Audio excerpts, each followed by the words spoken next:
네, 올해 일중 집회를 시작합니다. 오늘 이제 시작하는 말씀은 히브리서 7장인데요. 히브리서 7장은 그 멜기세덱의 반차에 대한 어떤 탁월성을 이제 직접적으로 이렇게 드러내시는 어떤 말씀들로 이렇게 기록되어 있어요. 자, 그러면 그 히브리서 기자가 왜 2000년 전 사건, 즉 아브라함을 축복한 멜기세덱의 이야기를 이렇게 끄집어 와서 이렇게 에, 하실까 하는 이유를 우리가 이제 좀 이해를 가질 필요가 있을 것 같아요. 우리 지나온 말씀 중에서 히브리서 4장에 한번 가보시면, 4장에 가보면은 이제 이 안식에 믿음으로 이렇게 부합하지 못함으로 안식에 들어가지 못할 자들이 이렇게 있다라고 이렇게 말씀을 하시고, 그리고 하나님의 말씀에 의해서 모든 사람의 어떤 실상은 다 이렇게 드러날 수밖에 없는데, 그 드러나는 걸로 이렇게 따지면 우리가 이제, 어, 죄의 어떤 덩어리로 이렇게 드러날 수밖에 없겠죠.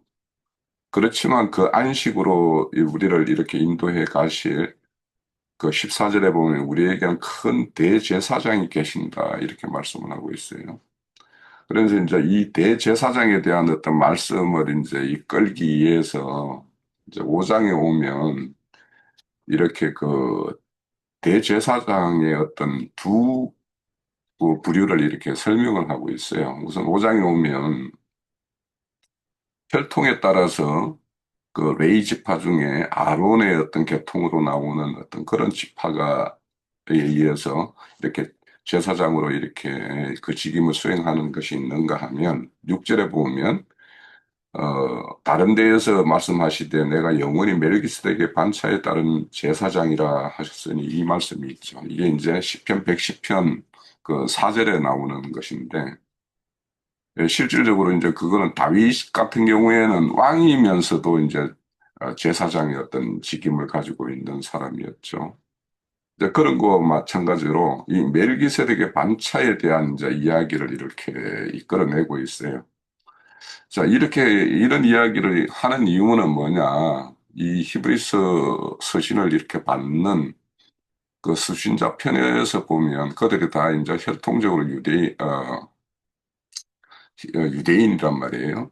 그러다 보니까 그들이 이렇게 에, 지금 히브리서의 어떤 그 서신을 받았을 때 예수님을 이렇게 그 제사장이라고 이렇게 이야기하면 그들이 가지고 있는 그런 이해와 관념 속에는 당연히 제사장은 레위 지파에서 나야 되고 그러고 아론 씻겨야 되는데 그들이 알고 있기는 예수님은 유다 지파에서 났단 말이에요. 그러니까 이게 자신들의 어떤 이해와 맞지가 않는 거예요. 그래서 이제 그러니까 그런 거에 대해서 이제 의문을 가질 수밖에 없을 거 아닙니까? 그래서 그 의문에 대해서 이제 그것을 이렇게 답변을 이렇게 하는 그 과정에 있는데 그 히브리서 5장에 보면 멜기세덱 11절입니다. 멜기세덱에 관하여 우리가 할 말은 많으나 너희가 듣는 게가 둔하여 설명하기가 어렵다. 이렇게 말하고는 이제 멜기세덱에 대한 이야기를 이렇게 적고 6절에 이렇게 말씀을 우리가 살펴봤어요. 그러니까 5장의 어떤 하반부에서의 어떤 말씀과 7장의 말씀 사이에 이렇게 6장이 하나 이렇게 삽입되어 있는 그런 구조가 똑같아요. 그러니까 왜 이렇게 6장이라는 내용이 여기에 이렇게 삽입되어 있을까 하는 것은 이제 멜기세덱에 대해서 우리가 너희들이 가지고 있는 그런 관념적 그런 이해, 그런 한계 안에 있게 되면 이 멜기세덱에 대해서 이해할 수가 없다라는 거죠. 그래서 이제 에, 실질적으로 이제 그 6장의 실상으로 이렇게 초보의 도에 이렇게 머물러 있거나 그 은사를 이렇게 맛보았지만 이렇게 다른 길로 이렇게 곁길로 간 자들 이런 자들이 있는데 이런 자들이 하나같이 뭐냐 그런 너희가 생각하는 그런 관념의 어떤 거기에 틀에 갇혀 있었기 때문에 그럴 수밖에 없었다라고 하는 것을 이제 설명을 하는 거와 맨 마찬가지예요.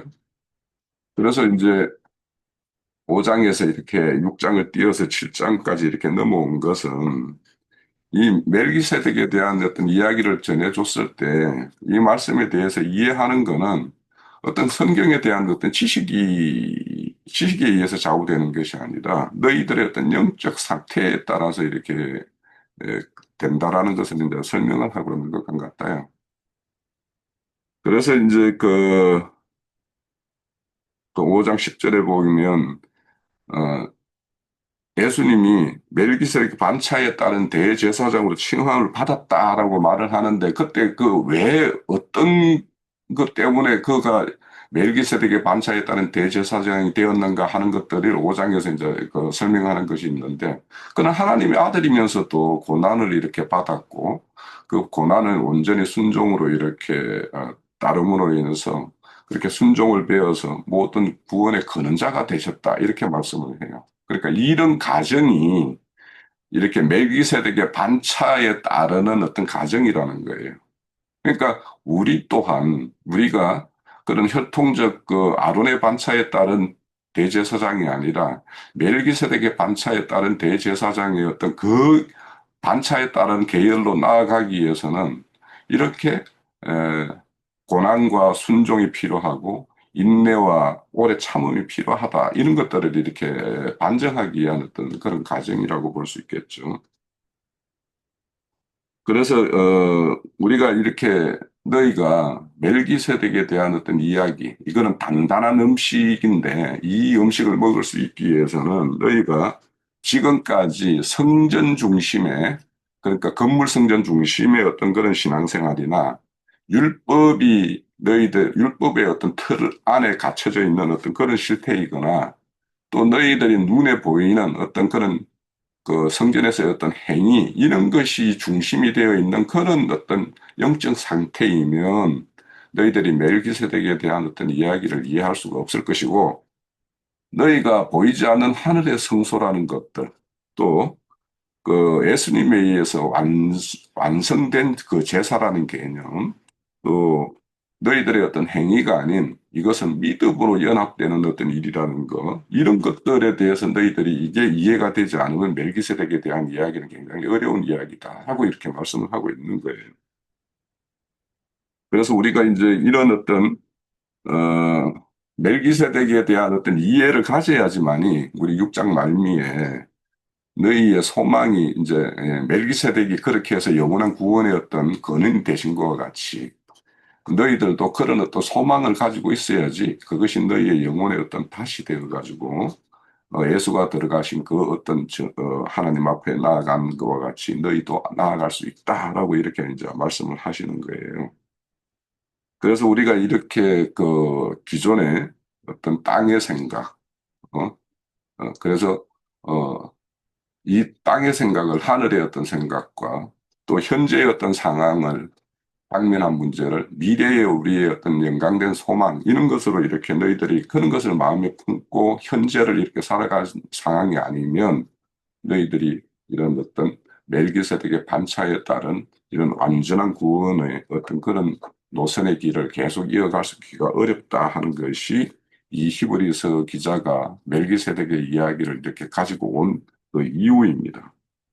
그래서 우리가 이 앞으로 이제 그 6장 아니 7장에서부터 계속 이제 멜기세덱의 반차의 그 온전한 어떤 그 완성된 제사라든지 뭐 이런 것들에 대해서 계속 살펴볼 것인데 그래서 오늘 우리가 이 멜기세덱의 반차에 따른 이야기를 이렇게 좀 이해하는 가운데서 우리가 7장의 어떤 서두 부분이 아브라함을 이렇게 축복한 멜기세덱 이렇게 이 말씀을 해요.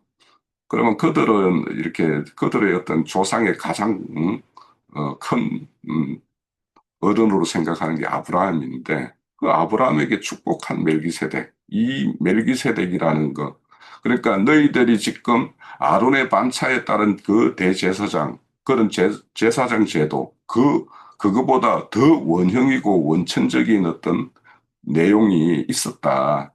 그렇기 때문에 너희들이 지금 어, 당면한 어려움 때문에 유대교로 돌아간다라는 것은 그것이 얼마나 이렇게 무지한 어떤 이야기인가 그런 것들을 이제 드러내기 위해서 이렇게 멜기세덱의 이야기를 이렇게 이끌고 온 것이라고 보면 될 것 같아요.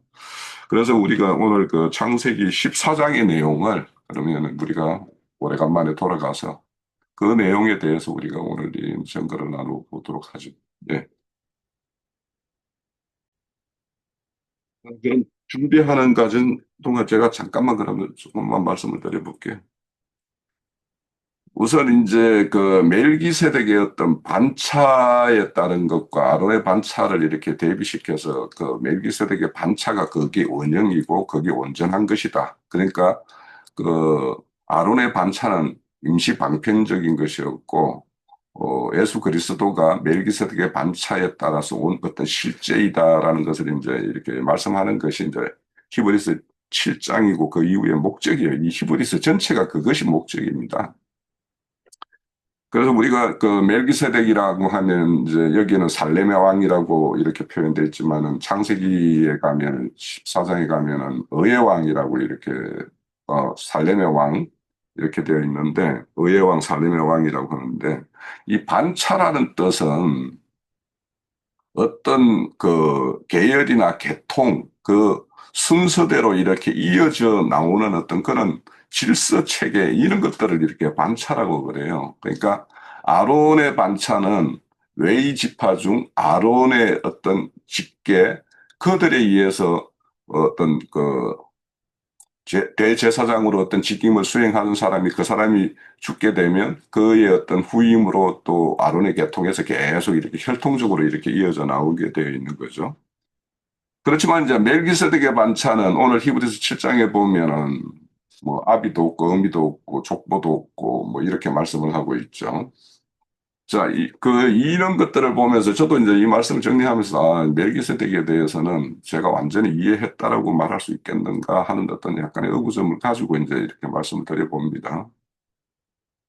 그래서 이런 어떤 아비도 없고 어미도 없고 족보도 없다라고 그 시대 때 그럼 아브라함에게 직접 아브라함을 맞이하고 아브라함에게 축복을 하고 떡과 포도주를 건네주고 축복하고 11조를 받은 이 멜기세덱이라는 이 인물은 역사적 실존의 어떤 인물인가 아니면 예수의 어떤 그 뭐 우리 흔히 뭐 선제적 뭐 이런 말을 이렇게 가끔 저 신학적인 용어이지만 막 이런 것을 쓰더라고요.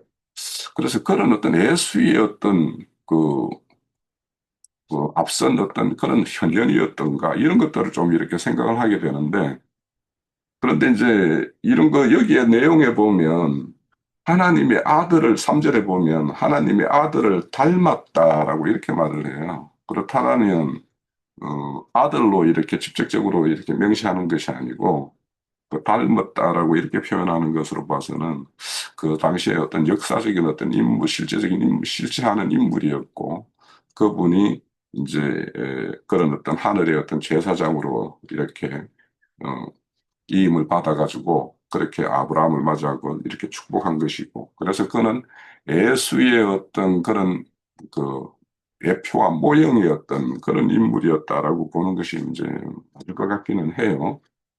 이제 또 한편 이 말이 아비도 없고 의미도 없고 족보도 없다라는 것은 이 세상적인 어떤 아비와 의미와 족보 이런 것이 아니라 이런 어떤 그 하나님의 어떤 영적인 생명 계대에 따른 어떤 크기에 기록된 어떤 것이기 때문에 이런 어떤 역사 공간의 어떤 그런 것들. 그래서 이거는 순수 혈통이 아닌 하나님의 영에 의해서 이렇게 되는 일. 그래서 우리가 요한복음의 내용을 이렇게 가져온다라면 하늘로부터 거듭난 사람, 그런 사람들에 의해서 이어지는 어떤 족보, 그런 어떤 계통이기 때문에 이거는 혈통적 그런 계통으로 난 것이 아니다라는 어떤 다른 그런 반정으로서 이렇게 말씀을 하는 것으로 이해를 가져야 되는 거 아닌가 이런 생각을 좀 하게 돼요.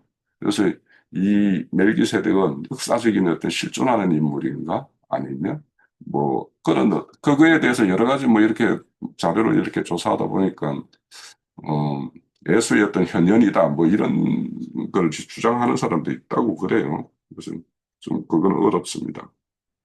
그런데 아무튼 이 멜기세덱의 반차와 아론의 반차의 차이는 뭐냐 하면 아론의 반차는 순수한 제사장만의 어떤 직임을 가지고 있는데 멜기세덱의 반차는 왕이라는 왕권과 제사장이라는 건을 두 가지를 다 가지고 있는 거예요. 심지어 이제 그 다윗 같은 경우에는 선지자로서도 이제 역할을 하기 때문에 삼직을 다 가지고 있다 이렇게도 말을 하는데 아무튼 이 멜기세덱의 어떤 반차는 그래요. 그래서 여기는 우리가 여기에 소개되는 것도 7장에 보면 왕이면서 지극히 높은 하나님의 대제사장이다 이렇게 두 가지 직임을 이렇게 소개하고 있어요.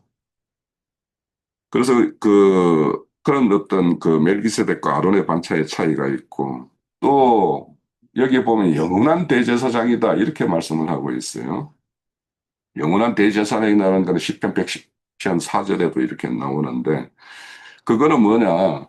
그분은 영원히 우리와 함께 있는 분이지만 아론의 반차는 자연 생명이 이렇게 마치게 되면 그 후임으로 이렇게 이임이 되잖아요. 그래서 계속 이렇게 히브리서에도 그들은 갈린다 이렇게 말씀을 하고 있잖아요. 그런 것이고 또 여기에 보면 이제 아브라함보다 더 높은 대제사장이다라는 것을 이제 히브리서에서는 이제 이게 이제 사실 핵심은 여기에 있어요. 왜냐하면 아브라함이 그에게 이렇게 11조를 이렇게 드렸다고 그러잖아요. 그러니까 여기 보면은 그렇게 어떤 10분의 1을 받는 자, 그리고 축복을 받는 자와 축복을 해주는 자, 그게 그래서 축복을 해주는 자가 큰 자고 받는 자가 낮은 자다라고 이렇게 설명을 하고 있잖아요. 그래서 이제 이런 어떤 히브리서의 전체적인 흐름은 너희들이 아브라함을 그렇게 크게 여기고 이렇게 하지만 우리 요한복음에 보면 아브라함이 나의 때를 보기를 보고 이렇게 즐거워했다 이런 말씀도 있잖아요.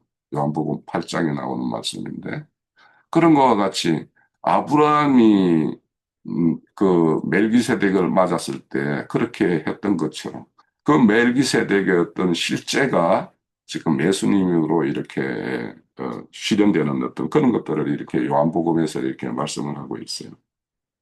그래서 우리가 창세기 14장을 통해서는 아브라함보다 큰 자가 멜기세덱이다.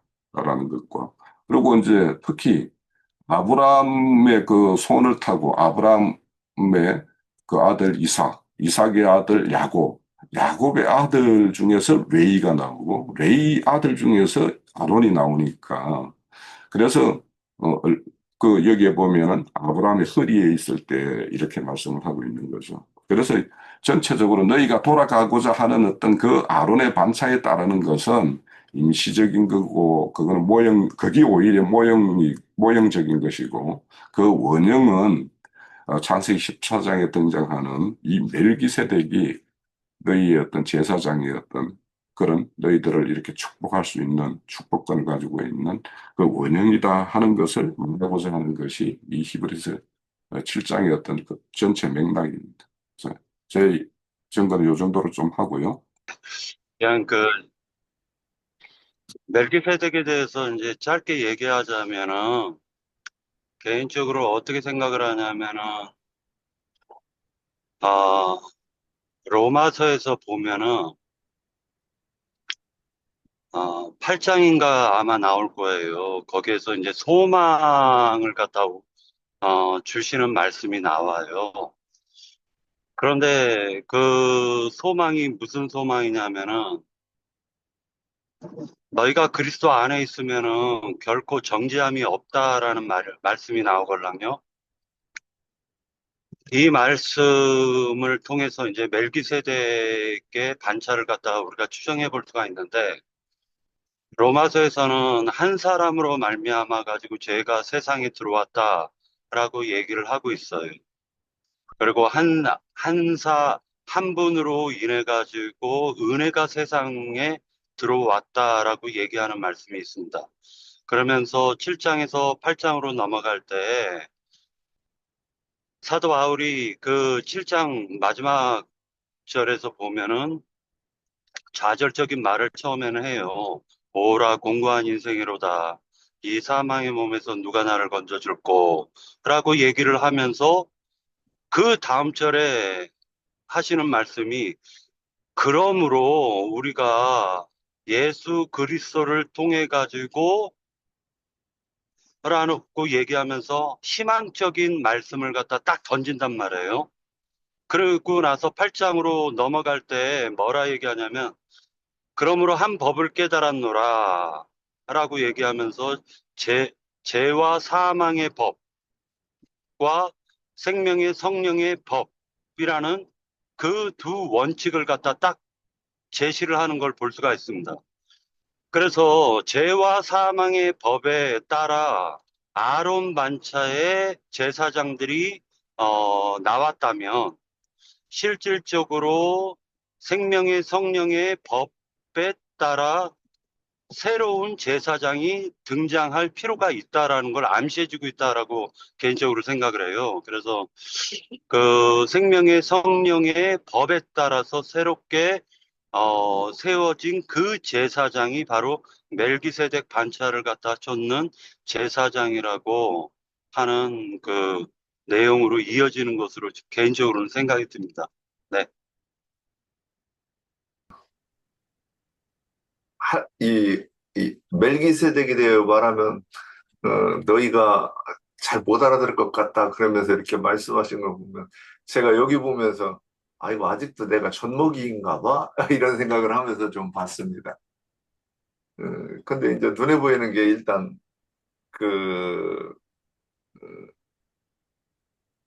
그 7장 3절에서 아버지도 없고 어머니도 없고 족보도 없고 시작한 날도 없고 생명의 끝도 없다 그러면 여기서 연상되는 게 저는 그 출애굽기 3장에서 내가 하나님을 누구라고 이스라엘 백성들한테 누구라고 할까요? 그랬더니 하나님께서 나는 여호와라 그리고 스스로 있는 자라 이렇게 말씀하시는 부분이 이렇게 딱 연결이 돼서 보이는 거예요. 그러니까 아 멜기세덱을 어떻게 이해해야지 하고 쳐다보니까 그 부분을 그쪽하고 이렇게 연결해서 이렇게 보면서 아 여호와께서는 나는 스스로 있는 자라 그러셨는데 그 얘기는 피조물과 대비해 가지고 그렇게 말씀하시는 거라고 보이는 거예요. 그래서 나는 창조자고 어, 만물이 피조물이면서 너희도 피조물이다. 그러니까 그 말을 뭐 좀 속되게 말하면 내가 오야요. 이렇게 말하는 것처럼 저는 이렇게 이해가 돼요. 그러면 음, 그래서 우리가 인간이 신앙생활 한다고 하는 것 자체가 어, 그 자기를 부인하는 것이 전제잖아요. 그래서 교회 생활을 하든 무슨 생활을 뭐든지 간에 말을 할 때는 하나님께서 하나님 앞에서 말하는 것 같이 하고 무슨 일을 할 때는 하나님이 공급하시는 힘으로 하는 것 같이 하고 이렇게 말씀하셨는데 여기서 이 그 하나님이 이 표현은 멜기세덱이 내가 하나님의 나는 그 인간이 아니고 나는 하나님이다 이렇게 말하는 것으로 저는 여기가 보여요. 자 그렇게 하고 나서 그 다음에 그 아브라함이 그 롯과 롯 그 일가족을 구해놓고 나서 돌아왔을 때 그 11조를 멜기세덱에게 드렸다 그러면 이것은 그러니까 여기서 생각할 것이 뭐가 있냐면 아브라함은 인간으로서 가장 신앙 세계에서 가장 큰 자, 그리고 시조라고 하죠. 우리 그 인간 가문에서는. 그러니까 아브라함보다 더 큰 사람은 인간으로서는 있을 수가 없다고 이제 이렇게 묵상되어지고 그래서 아브라함보다 더 큰 이는 아브라함을 살리시고 없는 것을 있는 것까지 부르시는 그 하나님 외에는 여기서도 또 어떤 다른 존재를 이렇게 연결하고 생각할 수 있을까 이렇게 생각을 해봤습니다. 물론 여기에 대한 그 결론이 그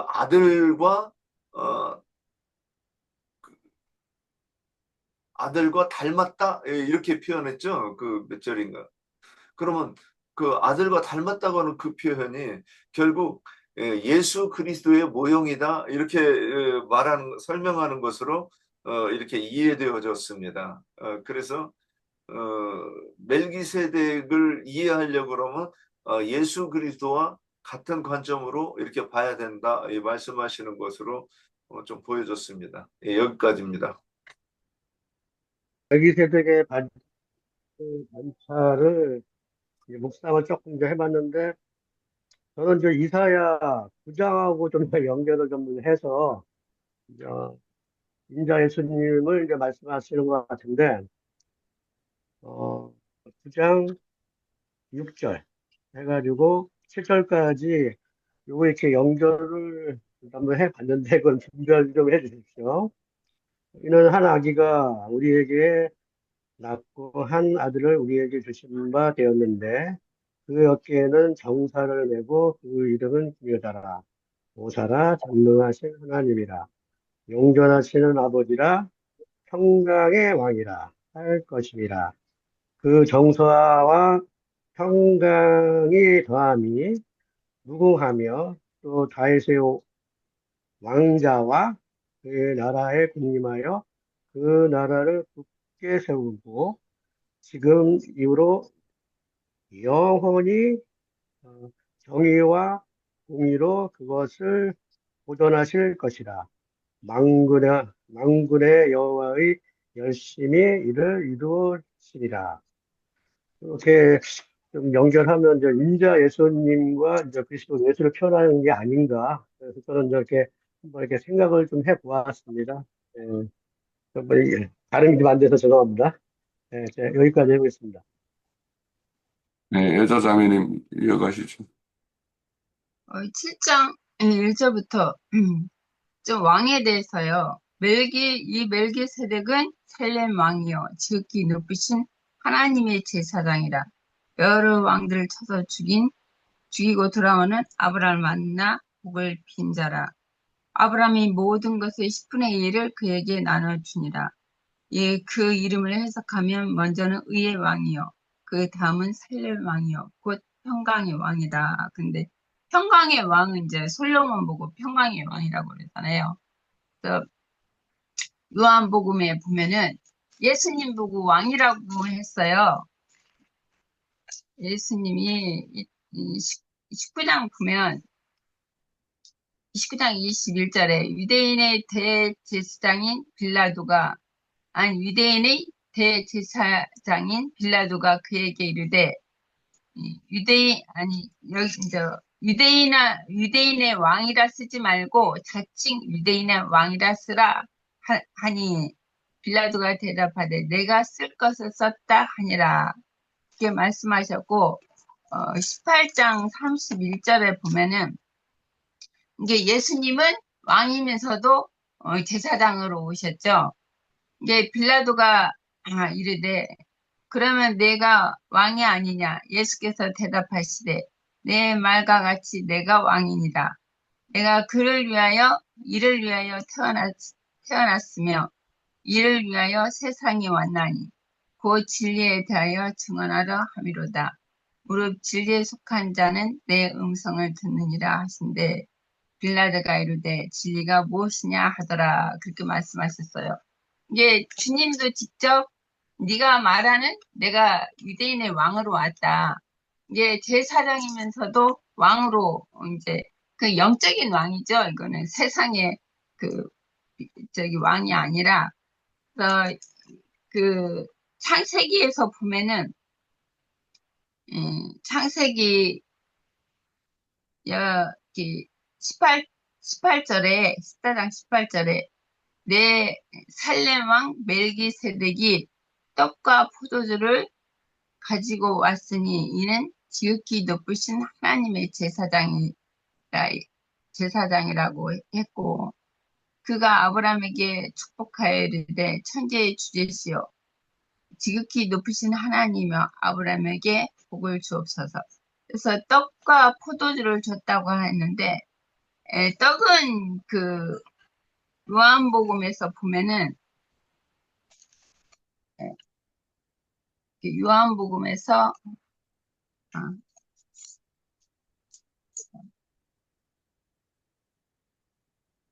내가 여기 잘못, 네. 요한복음 6장에서 보면은 그 6장? 7절? 6장에서 한번 볼게요.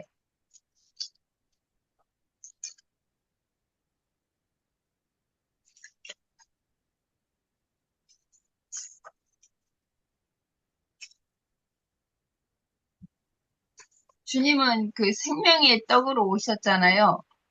이 땅에. 그래, 내가 찾아놓은 건데, 저기 했네.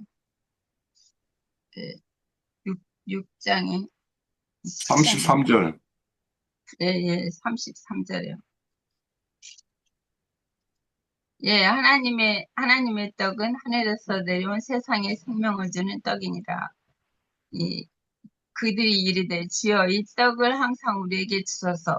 예수께서 이르시되 나는 생명의 떡이니 내게 오는 자는 결코 줄이지 아니할 터요 나를 믿는 자는 영원히 목마르지 아니하리라.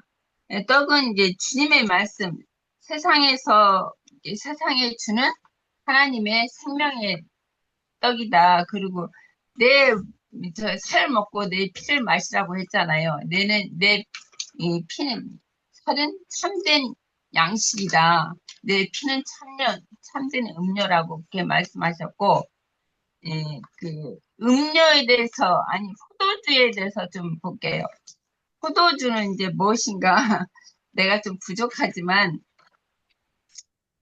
그 포도주라는 것은 이제 그 계시록에서 보면은 진노의 포도주가 있잖아요. 음료에 갑절이나 진노의 포도주를 이제 먹인다고 그랬고, 이게 창세기에서 봐도 그, 그 노아가 포도 농사를 졌을 때 그 포도주를 먹고 취해서 이렇게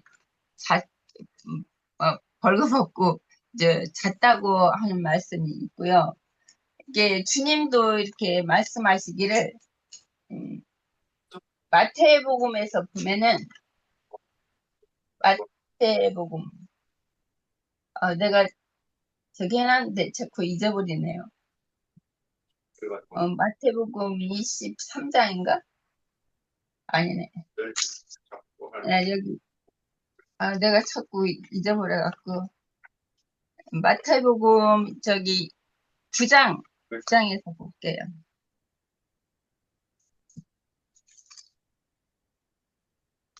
9장 17절에 보면은 새 포도주를 여기 말고 내가 저기를 이렇게 해놨는데도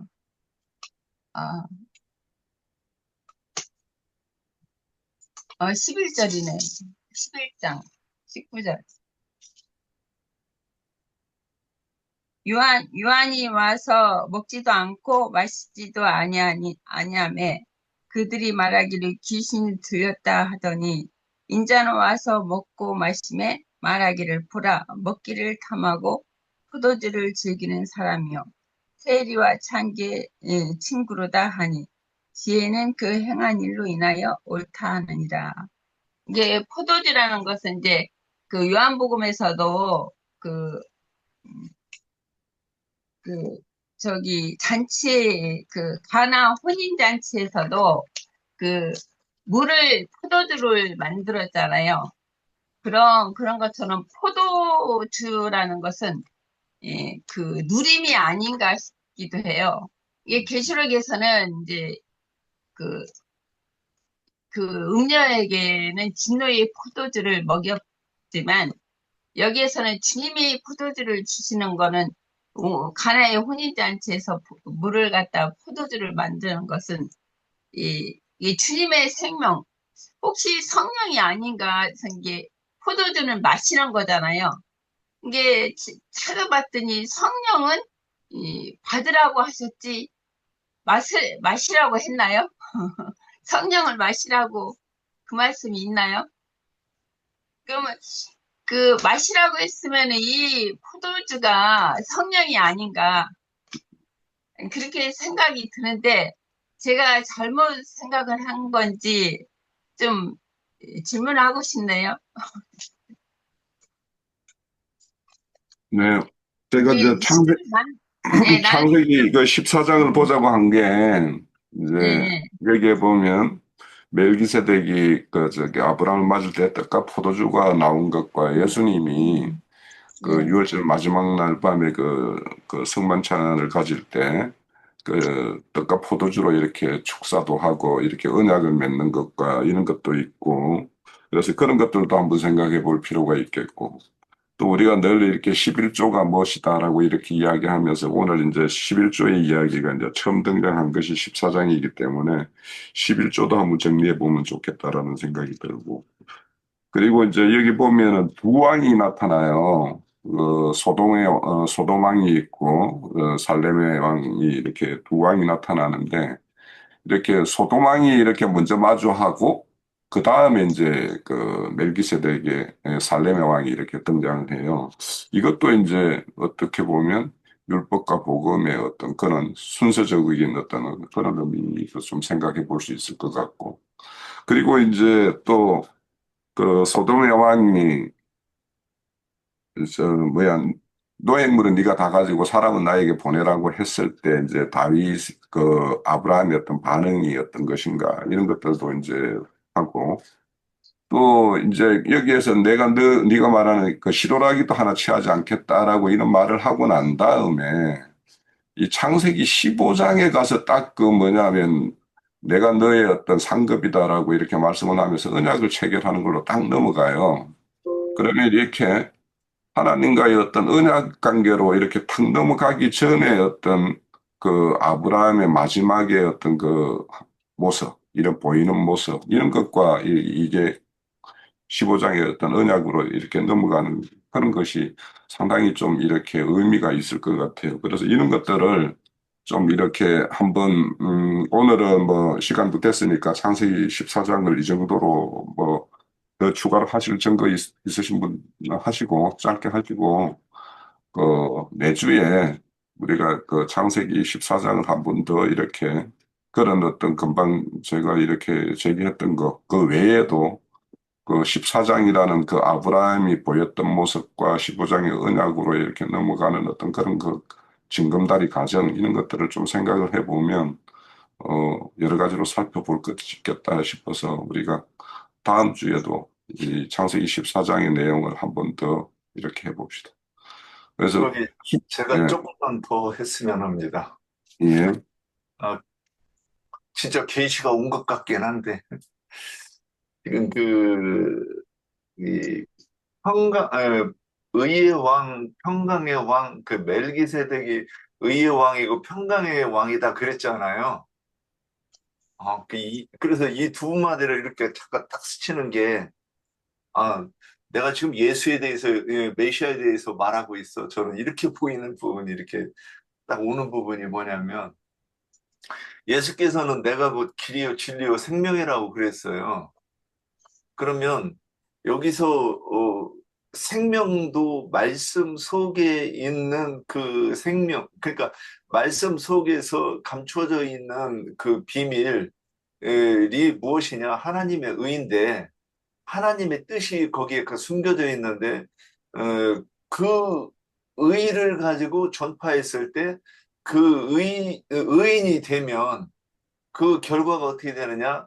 하나님과 평강하게 되는 것인데 그 일을 누가 하시느냐? 중보자로서 예수 그리스도께서 오셔가지고 우리로 하여금 의에 대하여 심판에 대하여 말씀하셔서 우리로 하여금 어, 의인 즉 믿는 자가 되게 해서 하나님과 이 화평을 이루게 하시는 이라고 하는 것이 이게 멜기세덱이다 이렇게 말하는 것으로 이렇게 딱 그려지는 그런 그림이 있는데 맞나 모르겠습니다.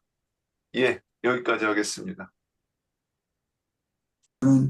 모든 지체들이 다 할 수 있는 질문이겠다. 그런 생각을 하면서 들었어요. 성경에는 포도주가 이제 두 방면으로 나오는데, 섞인 것이 없는 맑은 포도주라는 말이 있고, 섞인 것이 있는 포도주라는 건 이제 독주라고 그래서 그건 혼을 취하게 하는 술이라는 말이고, 맑은 포도주라는 말은 영을 취하게 하는 포도주라는 의도이기 때문에 포도주라는 말이 나올 때 어떤 의도로 이 포도주라는 말이 사용이 되었는지를 문장에 따라서 해석을 정확하게 해야 된다.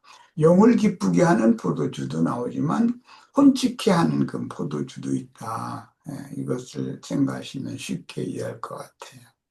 네. 제가 얘기한 거는요, 그 계시록에는 진노의 포도주를 마시라고 했잖아요. 음녀에게. 근데 저기 가나의 혼인 때는 주님이 이제 두 번째 이렇게 물을 포도주로 만드는 것은 이게 성령을 마시는 건지 아니면 다르게 해석을 고린도전서 12장에는 주님께서 살려주는 영이 되셔서 하나님의 말씀에는 다 같이 한 성령을 마시게 하셨다 그랬으니까 그런 게 성령인 성령이라고 할 때 그건 다 마시는 것이다라는 거예요. 그런데 독이 들어있는 영도 마시는 것으로 표현을 하기 때문에 독주라고 말을 하는 거고, 영을 기쁘게 하는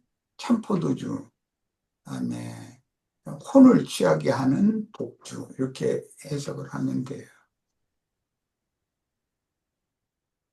거겠습니다.